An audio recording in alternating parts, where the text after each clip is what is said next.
Hello, today we will guide you through how to change Xero fiscal year end date.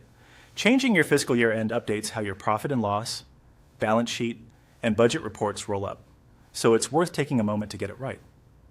Once you're on the Xero homepage for your organization, look to the main navigation bar and open the accounting menu. From that menu, choose Accounting Settings. This takes you to the area where organization-wide accounting preferences live. On the Settings page, find Financial Settings and open it. Here you'll see the current financial year end displayed along with other high-level options. To begin updating it, select Change beside the financial year end field.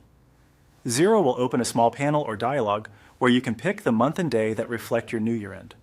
Choose the correct date that matches your statutory reporting period or your board's approved change.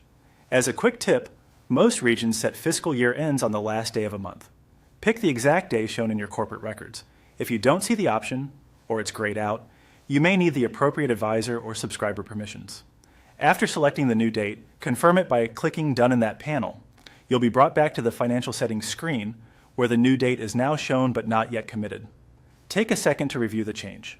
Adjusting the fiscal year end may create a short or long first year in your reports depending on where you are in the calendar. That's normal, and your historical transactions remain intact. If you use budgets or tracking categories, plan to refresh those after the change so they align with the new reporting periods. When everything looks correct, click Save to apply the update. Xero will store the new fiscal year end and use it from now on in your reports and dashboards.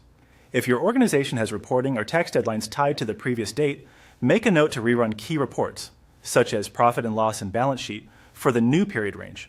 This update does not alter tax filings already submitted, but it will change the default period selections going forward. That's it.